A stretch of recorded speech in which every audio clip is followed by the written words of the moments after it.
Ahora, abra sus Biblias en el libro de Colosenses y vamos a seguir verso por verso en el libro de Colosenses. Por los que no me conocen, soy Cristóbal Martínez, soy el pastor de la iglesia aquí en Tijuana, Capilla Barrio, Tijuana.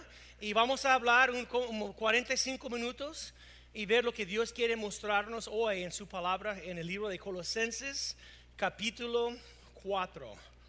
¿Ok? Colosenses, capítulo 4.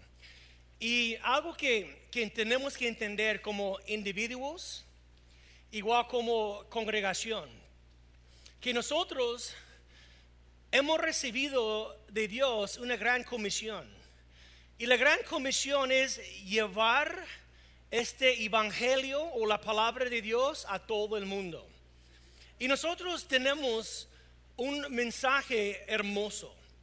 Es un mensaje hermoso que tú y yo hemos recibido y tenemos en nuestro corazón, es el evangelio de Dios. Dice que tenemos tenemos este tesoro en vasos de barro. Como seres humanos tenemos el tesoro de la palabra de Dios. Y es un mensaje increíble que Dios ama al mundo. Jesús no vino para condenar al mundo porque el mundo ya está condenado. Jesús vino para buscar y salvar los perdidos. Es un mensaje increíble, ¿no? Qué lástima como iglesia moderna hemos convertido el evangelio a una carga a la gente, como una cosa pesada. Cuando es un mensaje, ¿qué quiere decir evangelio? Las buenas nuevas. ¿Qué son las buenas nuevas? Que todos somos pecadores, todos somos destituidos de la gloria de Dios y Dios mandó a su Hijo unigénito. Y Jesús murió sobre la cruz de Calvario por nuestros pecados y sufrió y murió y resucitó al tercer día. Y ahora Jesús está ofreciendo el perdón del pecado a una raza humana pecaminosa. Es un mensaje impresionante que tenemos tú y yo, este tesoro, el evangelio en nosotros.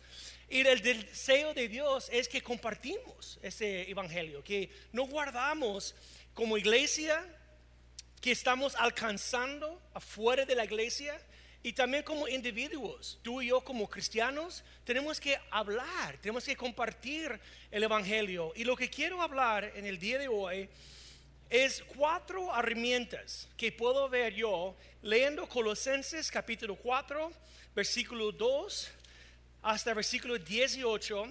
Ahí yo noté 4 herramientas que puede ayudarnos a compartir el evangelio con otras personas. Son 4 claves principales. Tú vas a apuntarlos en su teléfono o en un cuaderno, pero apúntalos, los 4 claves importantes para alcanzar afuera.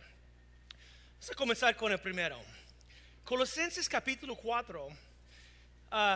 El primer clave, pues, si estás apuntando, es poner ahí oración. Oración. Muchos dicen, ¿cómo la oración? ¿Cómo la oración va a ayudar a alcanzar gente con el evangelio?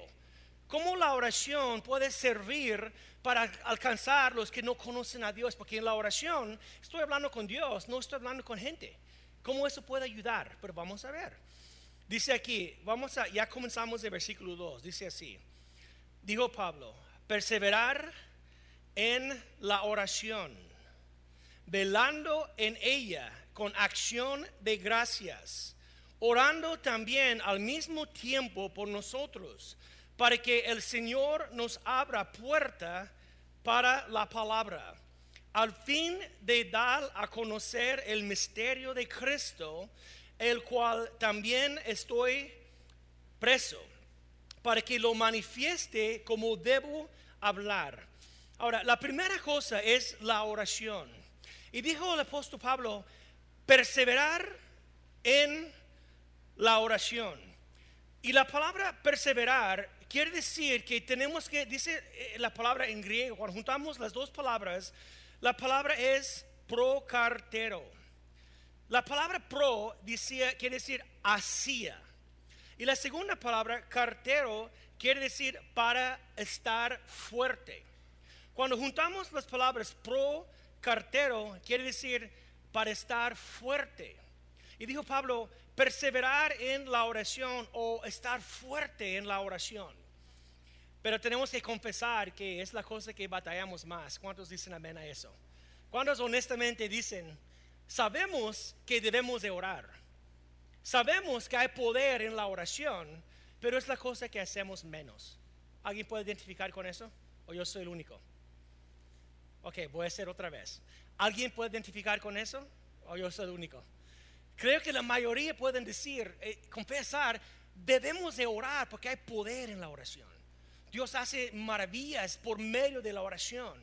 El que dobla las rodillas y clama a Dios, dice un hombre, tiene su mano sobre la palanca que puede mover el universo. Interesante, ¿no? El que sabe cómo orar, tiene su mano sobre la palanca que puede mover el universo, porque Dios puede mover el universo. Amén. Pero a veces no oramos porque estamos ocupados. Levantamos temprano, salimos de la casa, tenemos que viajar, tenemos que trabajar, tenemos que llegar cansados, ya queremos ver el televisor, ya queremos dormir, descansar. Y muchas veces no tenemos tiempo apartado para la oración. Pero dijo Pablo, perseverar en la oración, sea fuertes en la oración.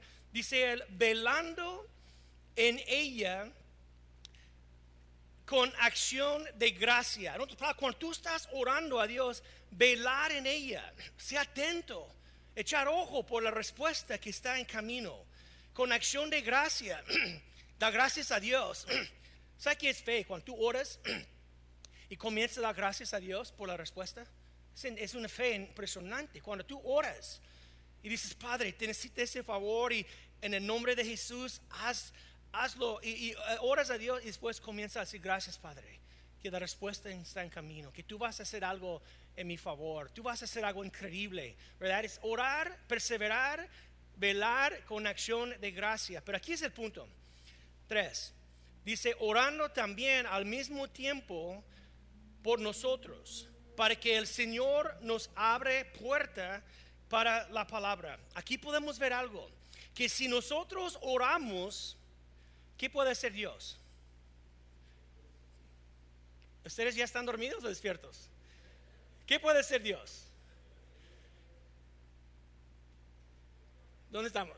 Para que el Señor nos abra puerta para la palabra. Dijo Pablo sabía la importancia de la oración y el evangelio. Dijo, ora para que Dios abra puerta para la palabra. Por eso, hermanos, créeme, debemos de orar y decir, Padre, te ruego que abra puertas delante de nosotros. Debemos de orar por nuestra iglesia, hermano. Yo creo que esta ciudad es enorme. ¿Y no crees tú que tenemos una gran comisión a alcanzar Tijuana por Cristo? ¿O no? Nadie tiene la carga para eso. Es una ciudad enorme. Si tú salgas de aquí y ves, yo puedo ver por la ventana, no sé qué colonia es esta, pero ver un montón de casas y todas las ciudades llenas de almas que no conocen al Señor. Y Dios quiere usar esta iglesia para alcanzar esta ciudad. ¿Crees eso? Debemos de creerlo, o por qué estamos aquí. Es para Dios quiere, venimos, alimentamos, comemos la palabra, y es para que salimos y compartir este mensaje. Que Dios abra puertas. Debemos de orar, Padre, abra una puerta para nuestra iglesia, pero abre una puerta para mí también. Si tú oras así en la mañana, tú puedes salir y sea velando en oración con acción de gracia, y Dios va a abrir puertas para que tú puedas compartir Cristo con alguien. Amén. Puedes entrar en un taxi y comenzar a hablar del evangelio de Dios. Puedes ir a su escuela y comenzar a hablar de Dios a una estudiante, o puedes ir a su trabajo y cualquier lugar podemos decir, Padre, abra una puerta delante de mí porque quiero compartir su palabra a la gente que no conoce a ti. Y por medio de la oración, Dios puede hacer citas. ¿Qué es la siguiente palabra que quiere decir? Citas ¿qué? Divinas. Es una cita divina, ¿no? Cuando tú tienes encuentro con alguien que necesita escucharla. Estaba manejando en un taxi en Guadalajara y estaba compartiendo con un chavo y dije, mira, bro, yo no voy a verte otra vez y el camino es corto y siento una carga de decirte algo porque todos vamos a morir y quiero que tú sepas que Cristo ama a ti, que murió por ti. Y dije, ¿no quieres conocer la palabra y aceptar a Cristo? Y estacionó y pagó el carro. Y dije, claro que sí. Y oramos y él aceptó a Cristo. Yo fui en mi camino, él en su camino. Pero yo digo, qué fácil fue hablar a Cristo. Pero una cita divina que Dios abrió. El muchacho paró, apagó el motor y repitió la oración. Y dijo, gracias, porque yo quería saber más de eso, pero no sabía cómo hacerlo. Pero yo digo, wow, es interesante. Si oramos y Dios abra puertas, podemos compartir el amor de Dios. Ahora, la primera herramienta es la oración. Si queremos alcanzar Tijuana, o tú quieres alcanzar su vecino o sus hijos o sus familiares, comienza con la oración. Ora a Dios. Dios abra puertas delante de mí. La segunda herramienta obviamente es la palabra de Dios. Si estás apuntando notas, punteres, número 2, la palabra de Dios. Porque dijo Pablo, ora. 3, orando también al mismo tiempo por nosotros, para que el Señor nos abra puerta. ¿Para qué? Ustedes ya están dormidos. No me ayudan en esta iglesia. Ya voy a regresar a Guadalajara, donde me ayudan. Dice así, abra la puerta. ¿Nos abre la puerta para qué? Pues eso es más o menos medio mangado, pero ni modo. Para la palabra, al fin de dar a conocer el misterio de Cristo, el cual también estoy preso, para que lo manifieste como debo hablar. Pablo dijo, ora para que Dios abra una puerta. ¿Para qué? Para la palabra de Dios. Para que yo puedo dar al conocer el misterio de Cristo. Para que lo manifieste como debo de hablar. La segunda cosa es la palabra de Dios. ¿Verdad? Tenemos que orar que Dios abra puertas, pero ya tenemos que compartir la palabra de Dios con la gente. ¿Cuántos dicen amén? Tenemos que hablar de Cristo, que sea manifestado claramente. No sea tú y yo confundiendo el Evangelio. El Evangelio no es tan complicado. Y no debemos de confundirlo. No tenemos que decir a la gente, tú tienes que hacer eso, eso, eso y eso. Y si cumples bien, puedes ser salvo. Eso no es el Evangelio. Es predicando una moralidad. Nosotros no venimos para compartir una moralidad. Comportar bien, hacer las cosas bien, y si tú haces bien y no pecas, Dios va a amarte, va a aceptarte. Ese es predicando la moralidad. Nosotros estamos predicando el Evangelio de Cristo. ¿Qué es el Evangelio de Cristo? Que tú eres un pecador y tú no mereces nada de Dios, pero Dios ama a ti tanto que envió a su Hijo a morir por ti, y si tú reconoces tu pecado y recibes a Cristo, seas salvo gratuitamente, y todos sus pecados pasados, presentes y futuros sean perdonados. Qué bonito mensaje, ¿no? Pero esa es la verdad, es el Evangelio de Cristo. Y tenemos que manifestar el Evangelio. No sea complicado, no tiene que complicarlo. Es muy sencillo el Evangelio. Ahora, número 3. ¿Cuántos puntos tenemos que hablar? ¿Cuál es el primero? La oración. Digo, ora. Número 2, para que la palabra sea conocida y manifestada en claridad y sencillamente ora que Dios abra la puerta. Número 3 es su testimonio, que es muy importante. Ahí es donde fallamos muchas veces en esta parte. Dice 5, andar.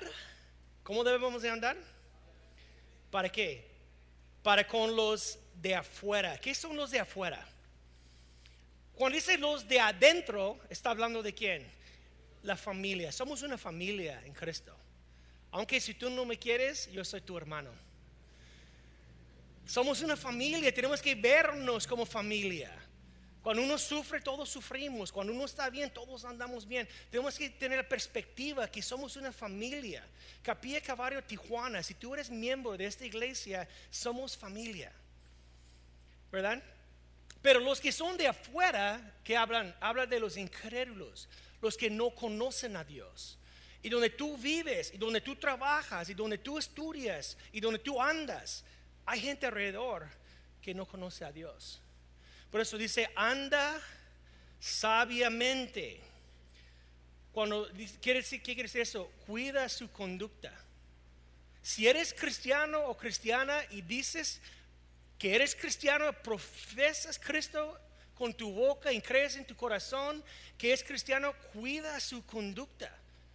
Enfrente los que son de afuera. ¿Por qué? Porque la gente está mirando tu vida. Y ellos no conocen a Dios y son afuera del Evangelio y están mirando tu comportamiento, cómo tú vives. Y si tú dices que soy cristiano, dice Pablo, anda sabiamente delante o para con los de afuera. Y tenemos que tener cuidado cómo vivimos, cómo comportamos como cristianos. Hay incrédulos mirando nuestra vida. Dice que muchos no van a leer una Biblia, van a leer tu vida, van a ver tu vida y lo que haces. Ahora, dice también así, cuando dice redimiendo el tiempo, quiere decir que no perder ninguna oportunidad.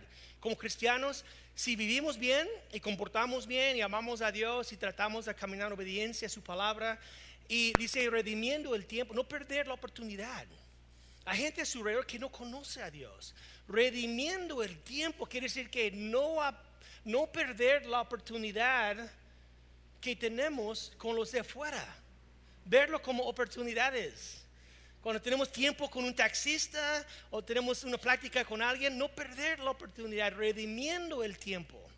Pero me gusta lo que dice después. Dice versículo 6, sea vuestra palabra siempre con ¿qué? Con gracia, sazonada con sal, para que sepáis cómo debéis responder a cada uno. Dice que tu vocabulario, tu manera de hablar, sea, que dice, siempre con ¿qué? Con gracia.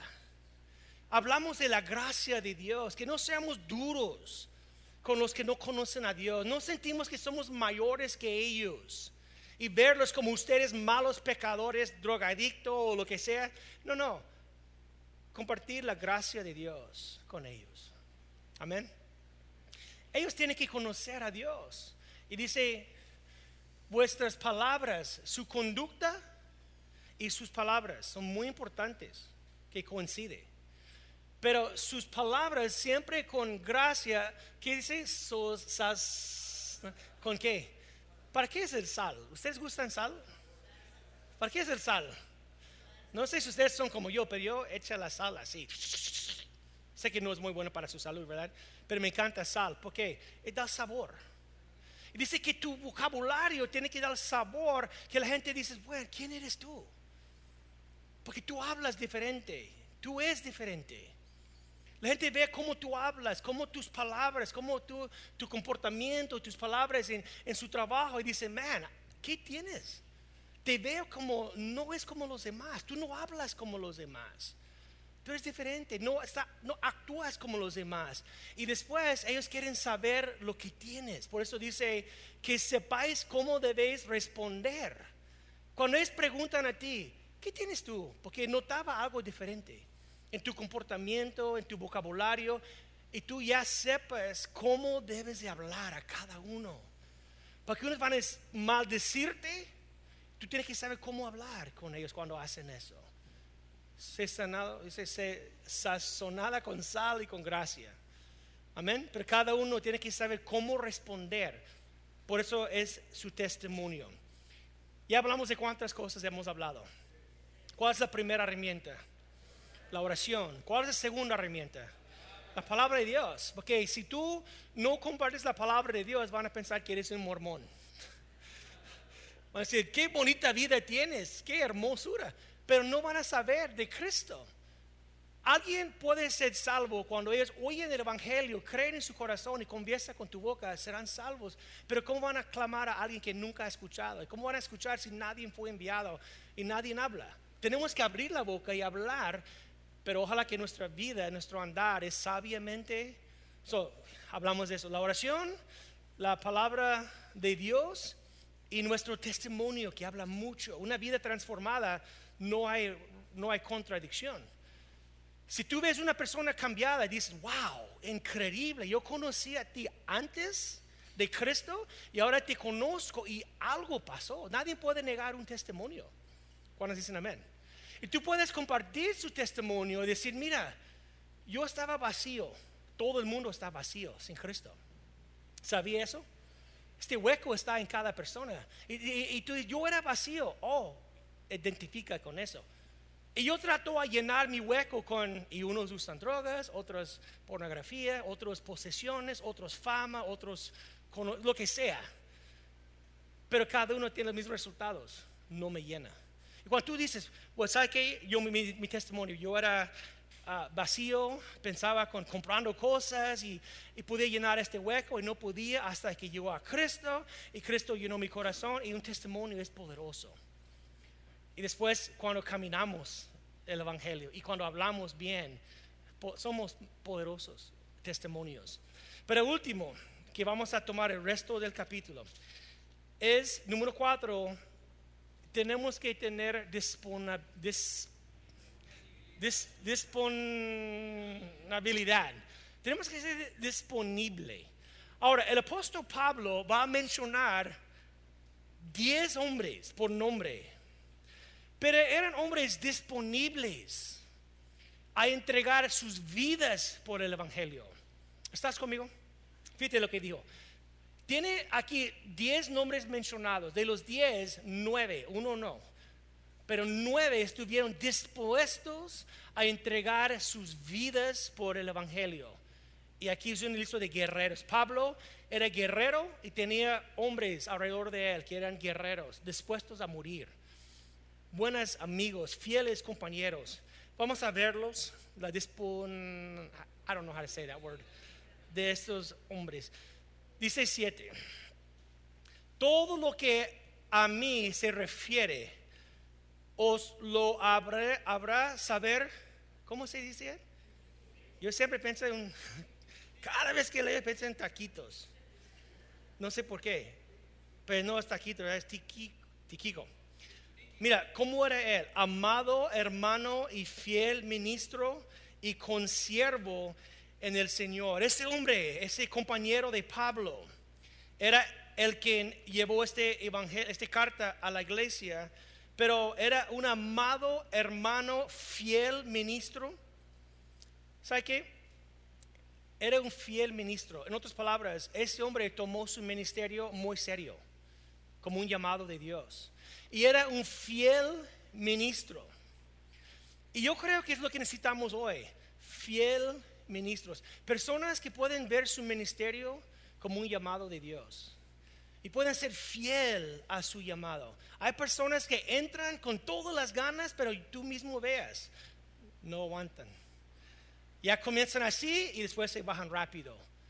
Porque no vean, mi ministerio es un llamado parte de Dios y tengo que ser un fiel ministro. Y ese hombre era un fiel ministro, consiervo en el Señor. Trabajaba muy pegado con Pablo en el servicio de Dios. Ahora, dice él, versículo 8, el cual he enviado a vosotros para esto mismo, para que conozca lo que a vosotros se refiere y conforte vuestros corazones. Este hombre fue enviado por varias razones. Número 1, para que la iglesia en Colosas sabía cómo van las cosas con los apóstoles. También fue allá para ver con los ojos cómo van las cosas ahí con ellos y para confortar sus corazones. Tenía privilegio a salir a Guadalajara y hacer algo muy similar. Fue a la iglesia en Guadalajara y fue a la iglesia en San Felipe esas últimas semanas. Y fue para compartir con ellos cómo andamos acá, que andamos bien y compartir cosas que están pasando. También fue para ver cómo están las cosas allá. ¿Cómo andan ustedes? ¿Cuáles son sus necesidades?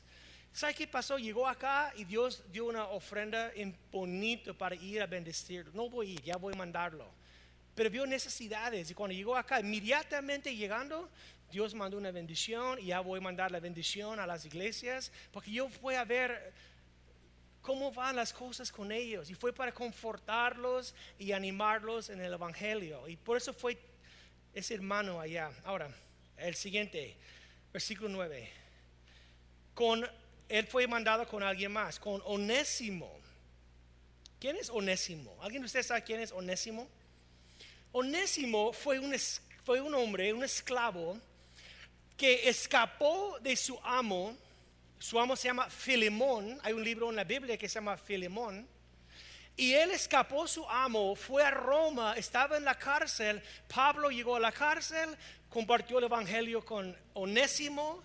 Onésimo llegó a Cristo y Pablo mandó Onésimo otra vez con su dueño Filemón. Lees la carta de Filemón y dijo Pablo, recibe Onésimo, porque es muy necio, pero salió inútil, pero ahora es útil. Y él regresó a su amo.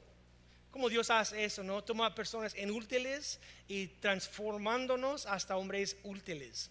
Pero llegó él, pero vamos a ver lo que dice 9. Amado y fiel hermano, que es uno de vosotros, todo lo que acá pasa, él lo hará saber. Dice que él, me gusta porque uno era un fiel ministro, pero él es un fiel, ¿qué? Hermano. Hay poco de diferencia. Un fiel ministro es alguien quien es fiel a su llamado, a su ministerio, 100%. Pero un fiel hermano es alguien que está a su lado, en los buenos y en los malos. Qué bonito cuando tenemos un fiel hermano. No es un fiel ministro consiervo, eso es bellísimo, pero qué bonito cuando un fiel hermano, cuando alguien está a tu lado, en los buenos y en los malos.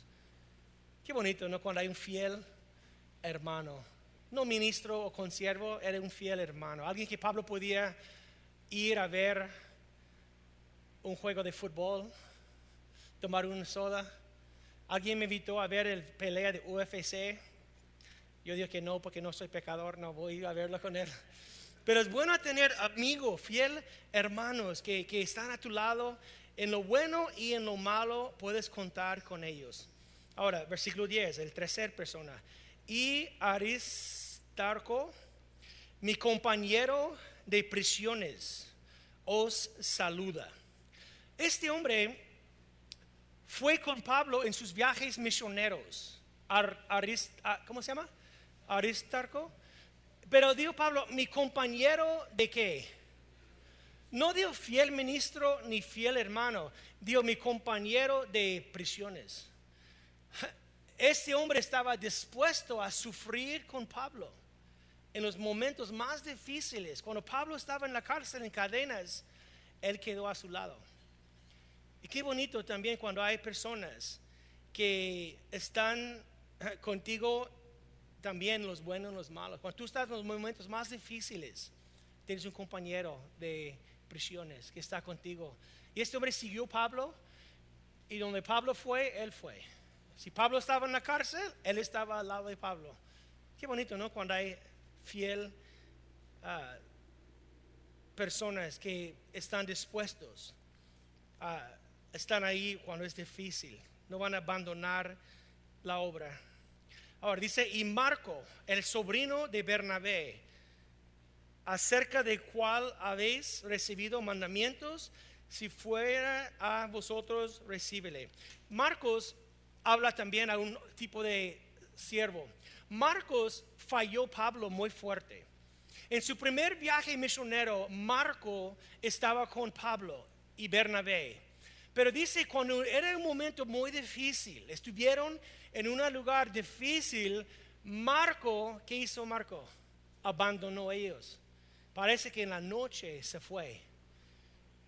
Y cuando despertaron en la mañana, levantaron y dijeron, vamos a la guerra. ¿Dónde está Marcos? Oh, man, se fue.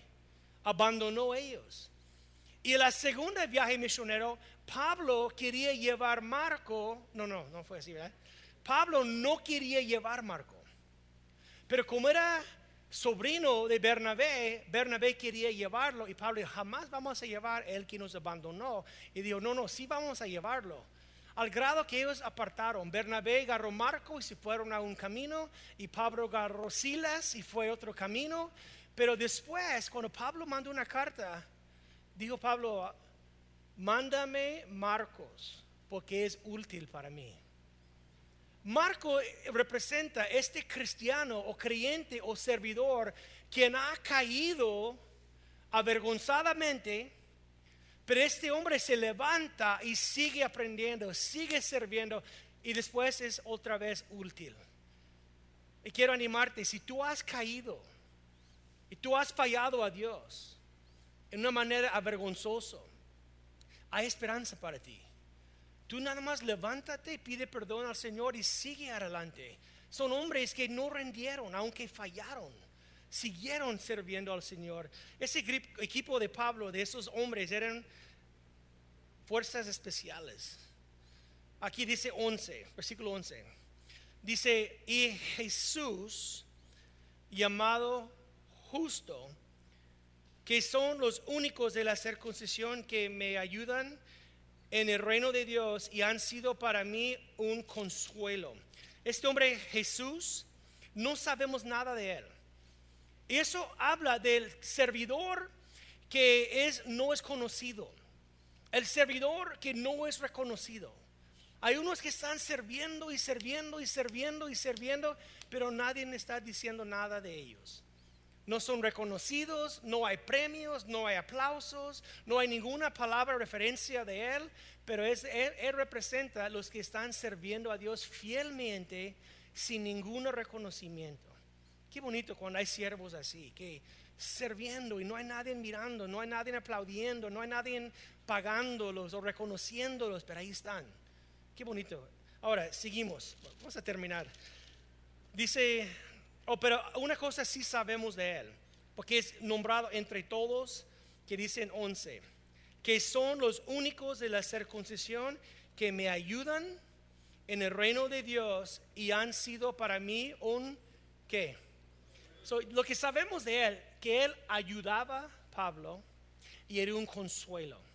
Alguien que podía consolar, animar, ayudar a Pablo en su servicio al Señor. Tiene un equipo de amigos, consiervos, compañeros de cadenas, de prisiones. Tiene mucha clase de gente alrededor de él.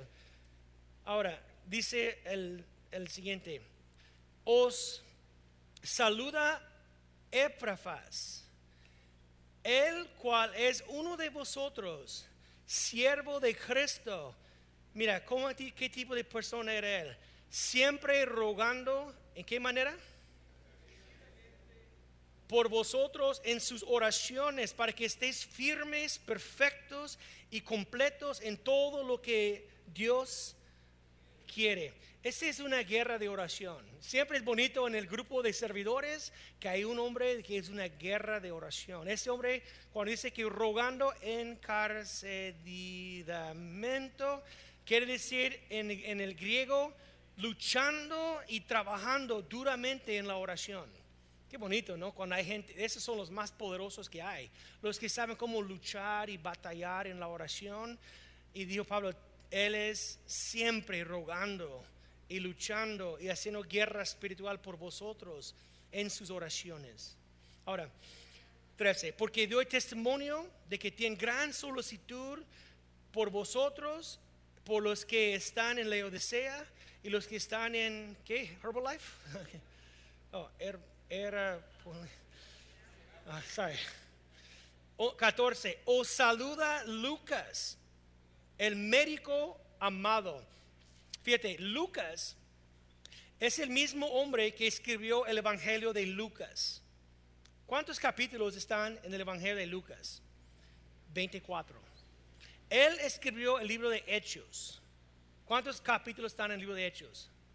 28. En total, Lucas escribió 51 capítulos del Nuevo Testamento.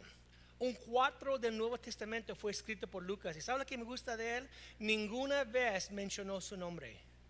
En 51 capítulos, ninguna vez mencionó su nombre. Él representa ¿qué? El tipo de servidor que hace con humildad y no quiere exaltar a sí mismo. Ninguna vez puso su nombre. En 51 capítulos, un cuarto del Nuevo Testamento, ninguna vez dijo Lucas, siervo de Cristo. Jamás. Y él es este servidor que no está buscando reconocimiento. Ese servidor que está sirviendo a Dios con mucha humildad y no hay ningún deseo a exaltar a sí mismo. Ahora, 15.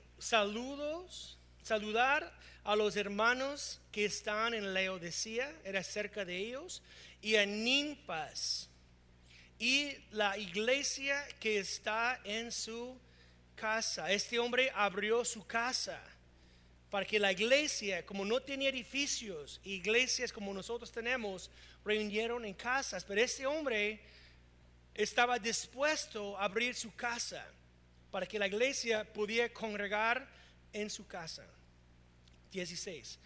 Cuando esta carta haya sido leída entre vosotros, hacer que también se lea en la iglesia de los laodicenses. Y la carta de la Laodicea que leas también vosotros. No sabemos qué carta es esta, no tenemos, pero era una carta que fue a ellos también. Ahora, el último hombre. Decid a Arquipo que mira que cumplas el ministerio que recibiste en el Señor. Dijo Pablo, exhortar a Arquipo, dice, mirar que cumplas el ministerio que recibiste de quién. Hermanos, déjenme decir algo muy rápido. Esto es clave. ¿Cuál es clave? Que recibiste eso es muy clave. Porque cuando uno entiende, mi ministerio recibió del Señor, tenemos que cumplirlo. Tenemos que cumplirlo.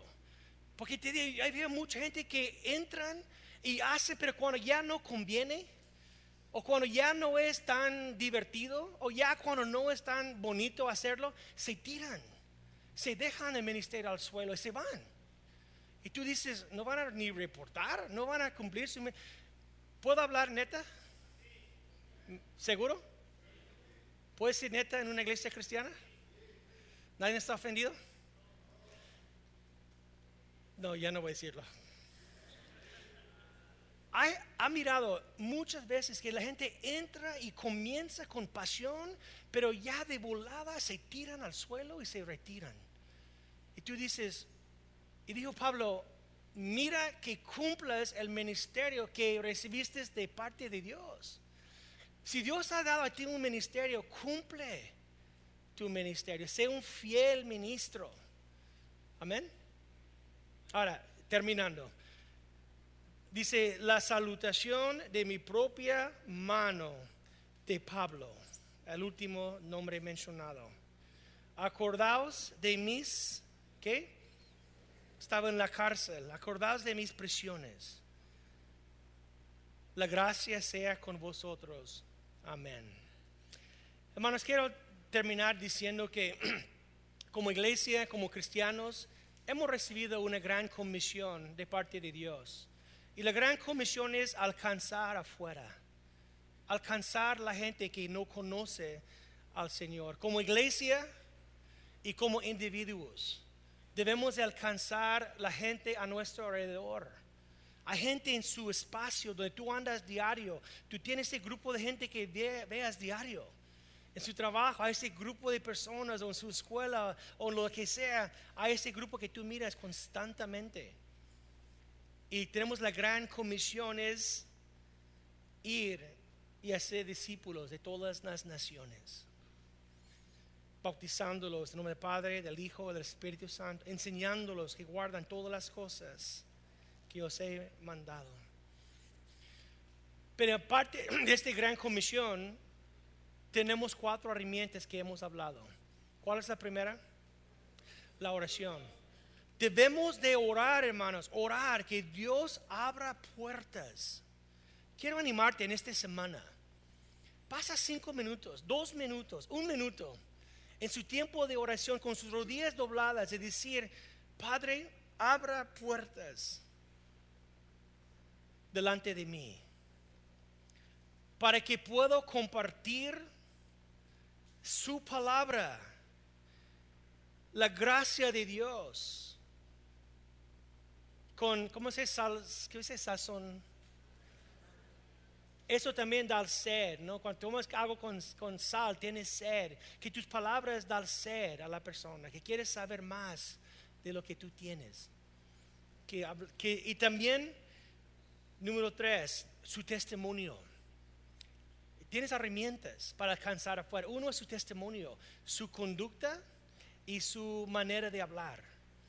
¿Verdad? Si tú estás conduciéndote como debe, y tus palabras son como debe de ser, man, Dios puede usarte para ser un testimonio. Son herramientas que Dios nos ha dado. El último es disponibilidad. ¿Están tú dispuestos a servir al Señor? ¿Están dispuestos? Porque muchos no están dispuestos. Aquí era Pablo y un grupo de guerreros, fiel ministros, fiel hermanos, compañeros de la cárcel, guerreros de oración, hombres humildes. Y tú dices, wow, es un grupo especial. Hey, Dios quiere hombres y mujeres hoy mismo que son dispuestos. Amén. Y créeme, si podemos usar las herramientas que Dios nos ha dado, podemos alcanzar más gente para Cristo y seamos más efectivos. La siguiente semana vamos a tener aire acondicionado, ¿ok? Pónganse de pie y vamos a orar.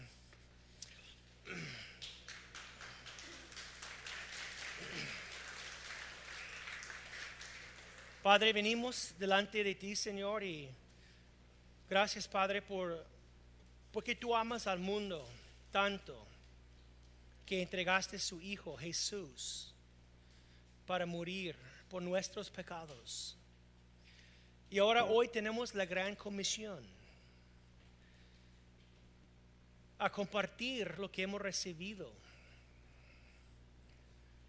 Y como miramos hoy, todo comenzó con la oración. Después pidiendo por puertas abiertas. Y después la palabra de Dios. Pero si compartimos tu palabra, nuestro testimonio también es importante. ¿Cómo andamos? ¿Cómo hablamos? Vale mucho. Que nuestra conducta sea sabia, redimiendo el tiempo, que nuestras palabras sean de gracia. Sabemos cómo respondemos cuando la gente pregunta de nuestra esperanza que tenemos. Y Padre, gracias por hombres disponibles y mujeres disponibles.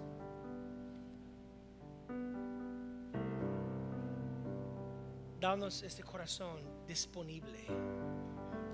Y Padre, bendice su iglesia. Bendice, Padre, los que llegaron el día de hoy con su espíritu, Padre, con su presencia, con su perdón.